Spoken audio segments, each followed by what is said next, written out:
뭉이모 TV 구독, 좋아요 눌러주세요. 해그리드가 사준 아이스크림을 먹는 동안 해리는 아무 말도 하지 않았다. 잘게 부순 견과류를 뿌린 초콜릿과 산딸기 맛이 나는 아이스크림이었다. 왜 그러냐? 해그리드가 물었다. 아무것도 아니에요. 해리는 거짓말을 했다. 그들은 가게에 들러 양피지와 기펜을 샀다. 해리는 글씨를 쓰면 색깔이 바뀌는 잉크를 발견하고 나서 기분이 조금 좋아졌다. 가게를 떠나면서 해리가 물었다. 해그리드, 퀴디치가 뭐예요? 이런 해리, 네가 얼마나 아는 게 없는지 계속 잊어버리는구나. 퀴디치도 모른단 말이냐? 아저씨까지 그러지 않으셔도 저 기분 엉망이거든요. 해리는 그렇게 말한 뒤 해그리드에게 말킨 부인의 가게에서 만난 허여멀건 아이에 대해 이야기했다.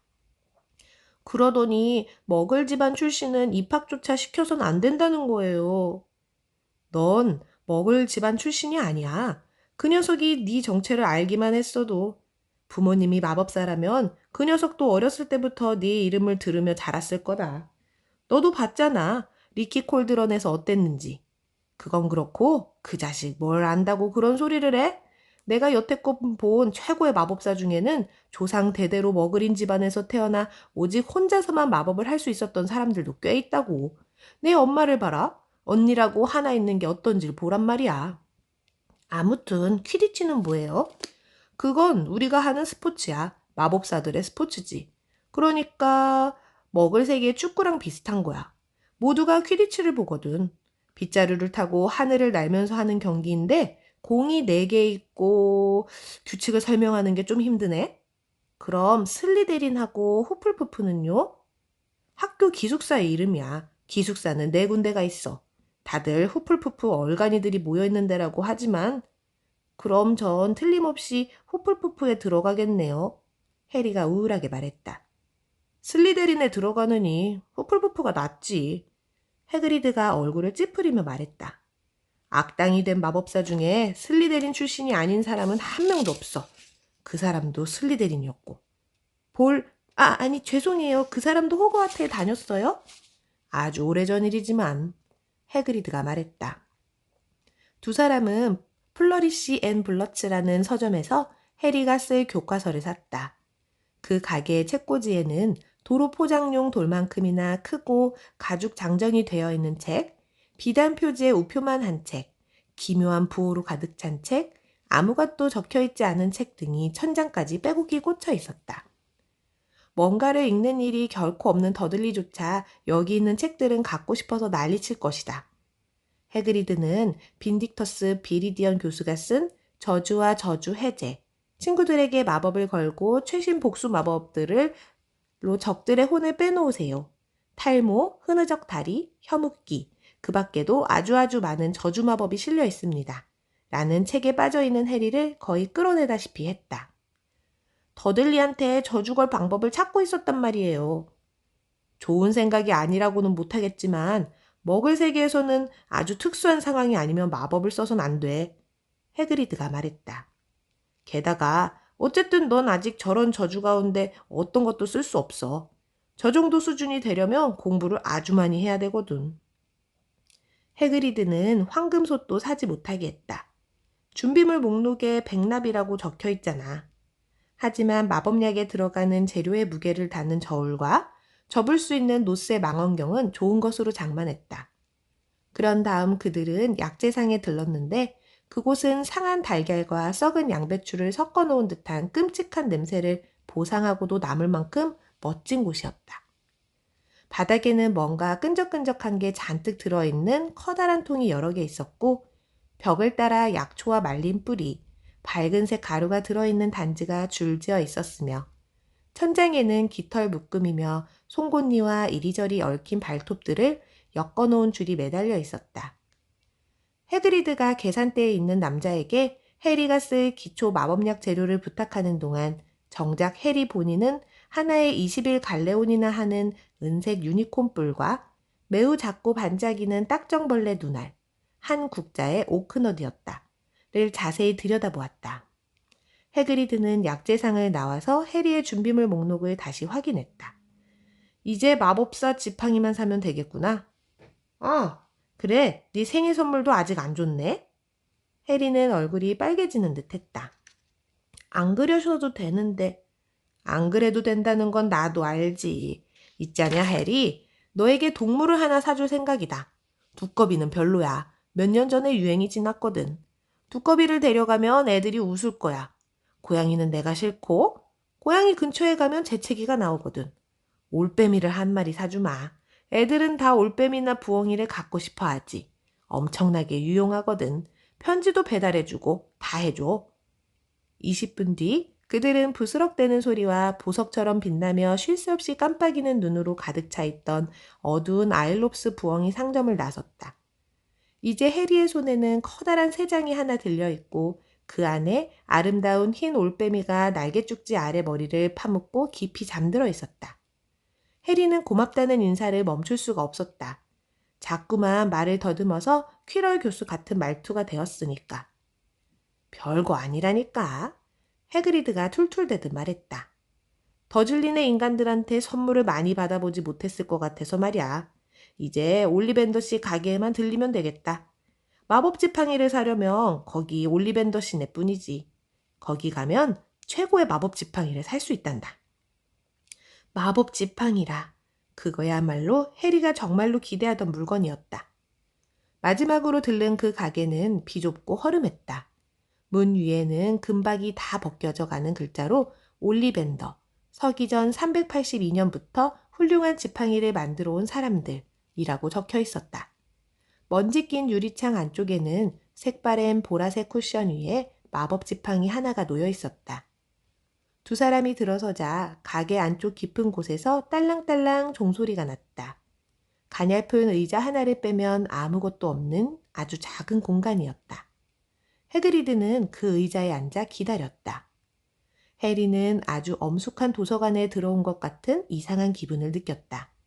그는 방금 새롭게 떠오른 수많은 질문을 삼키고 대신 천장까지 가지런하게 쌓여있는 수천 개의 좁다란 상자들을 바라보았다. 왠지 모르게 목덜미가 따끔거렸다. 이곳의 먼지와 정적이 어떤 비밀스러운 마법으로 그렇게 만드는 것 같았다. 어서 오시오. 부드러운 목소리가 말했다. 해리는 화들짝 놀랐다. 우지직하는 큰 소리가 난 걸 보니 해그리드도 그런 듯 했다. 해그리드는 얼른 가냘픈 의자에서 일어났다. 한 나이든 남자가 그들 앞에 서 있었다. 옆으로 길고 창백한 노인의 눈이 가게의 어둠을 뚫고 달처럼 빛났다. 안녕하세요. 해리가 어색하게 말했다. 그래. 그 남자가 말했다. 그래, 그렇지. 곧 보게 될 거라 생각했다. 해리포터로구나. 그건 질문이 아니었다. 눈이 엄마를 닮았어. 그 애가 첫 마법 지팡이를 사려고 여기 들어왔던 게 어제일 같은데. 26cm. 휙 소리가 나는 버드나무로 만든 지팡이였지. 일반 마법을 걸기 좋은 지팡이였어. 올리벤더 씨가 해리에게 더 가까이 다가갔다. 해리는 그가 눈이라도 깜빡였으면 좋겠다고 생각했다. 은빛으로 빛나는 두 눈이 조금 으스스했다. 반면에 네 아버지는 마호가니 소재 지팡이를 좋아했지. 28cm, 잘 휘었고 좀 더 강력하고 변환 마법에 특히 뛰어나지. 네 아버지가 그 지팡이를 좋아했다고 얘기하긴 했다만 실은 지팡이가 마법사를 고르는 거란다. 그렇지. 올리벤더 씨는 해리와 코가 맞닿을 정도로 가까이 다가왔다. 그의 물기 어린 눈에 해리의 모습이 비쳤다. 그럼 이게... 올리벤더 씨가 길고 하얀 손가락으로 해리의 이마에 있는 번개 모양 흉터를 쓰다듬었다. 유감이지만 이런 짓을 저지른 마법 지팡이를 판 것도 바로 나다. 올리벤더 씨가 나지막하게 말했다. 34cm, 주먹 소재, 강력한, 아주 강력한 지팡이였지. 그런데 가져서는 안 될 사람 손에 들어간 거야. 그 지팡이가 이 세상에 어떤 짓을 저지를지 알았더라면. 올리벤더 씨는 고개를 젓더니 다행스럽게도 해그리드를 발견했다. 루비우스 해그리드. 다시 만나서 정말 반갑군. 오크나무 소재 40cm. 잘 구부러지고 안 그런가? 맞습니다, 선생님. 네. 해그리드가 말했다. 그것도 좋은 지팡이였어.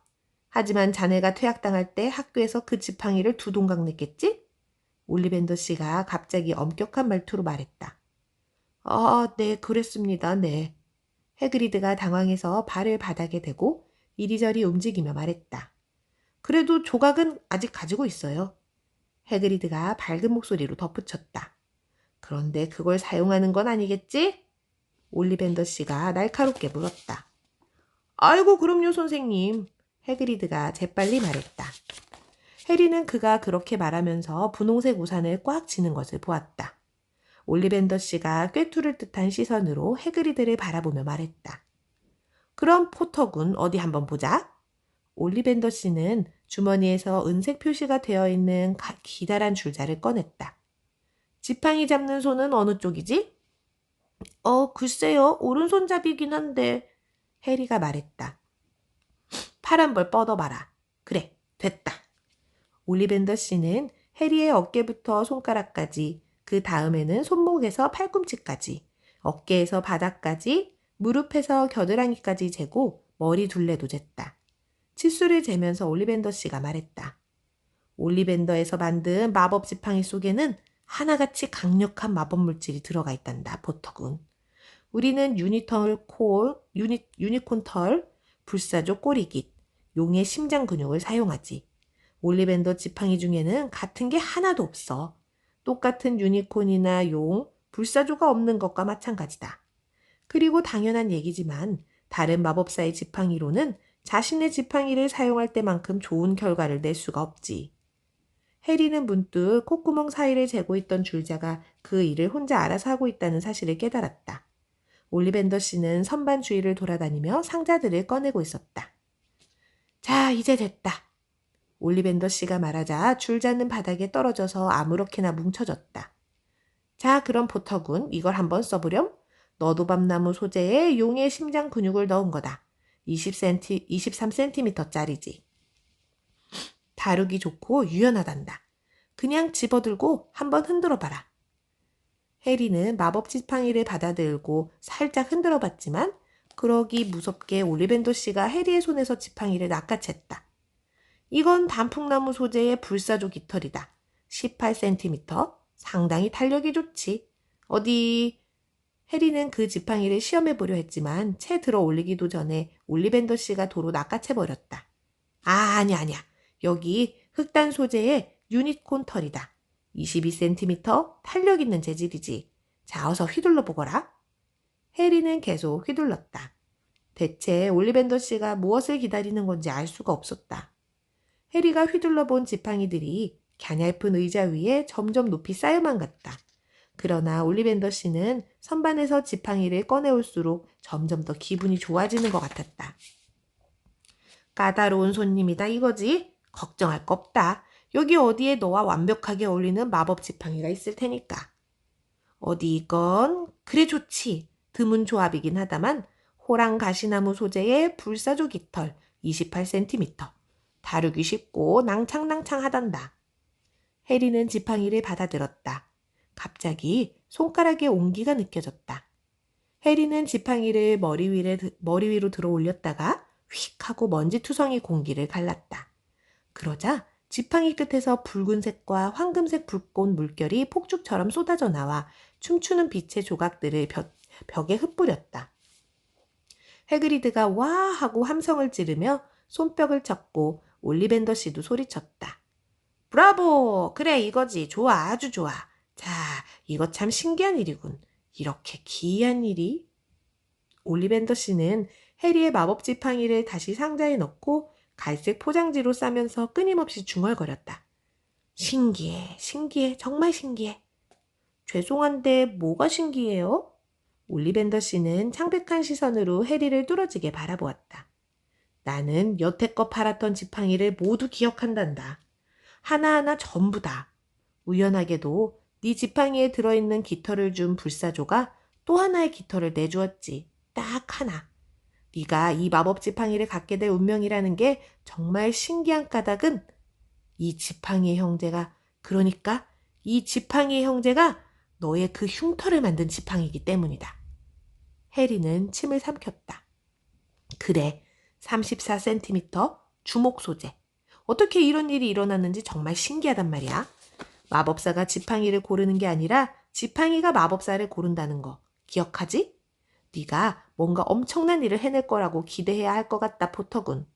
어쨌든 이름을 말해서는 안 되는 사람도 엄청난 일들을 해냈으니까. 물론 끔찍한 일이었지. 그러나 엄청나기도 해. 해리는 몸을 떨었다. 그는 올리벤더 씨가 썩 마음에 들지는 않았다. 해리가 마법 지팡이 값으로 갈래온 금화 7개를 내자 올리벤더 씨는 자신의 가게 안에서 허리를 숙여 인사했다. 늦은 오후의 태양이 하늘에 낮게 걸려있는 동안 해리와 해그리드는 다이애건 앨리의 골목을 되짚어가서 다시 벽을 통과해 지금은 비어있는 리키 콜드런을 지났다. 길을 가는 동안 해리는 아무 말도 하지 않았다. 온갖 이상한 모양의 꾸러미들과 해리의 무릎에서 잠들어 있는 흰 올빼미 때문에 지하철 안에 수많은 사람이 그와 해그리드를 빤히 쳐다보고 있는 것조차 알지 못했다. 두 사람은 갈 때와는 다른 에스컬레이터를 타고 패딩턴 역으로 나왔다. 해그리드가 어깨를 톡톡 두드렸을 때에야 해리는 그곳이 어디인지 알아차렸다. 열차가 떠나기 전에 뭐라도 좀 먹을 시간이 되겠구나. 해그리드는 해리에게 햄버거를 사주었다. 두 사람은 플라스틱 의자에 앉아 햄버거를 먹었다. 해리는 계속해서 주위를 둘러보았다. 왠지 모르게 모든 것이 너무나 이상하게 보였다. 괜찮은 거냐, 해리? 너무 조용한데? 해리는 어떻게 설명해야 할지 알 수가 없었다. 방금 그는 생애 최고의 생일을 보냈다. 그런데도 무슨 말을 해야 할지 고민하며 햄버거나 먹고 있다니. 다들 저를 특별하다고 생각하잖아요. 마침내 해리가 입을 열었다.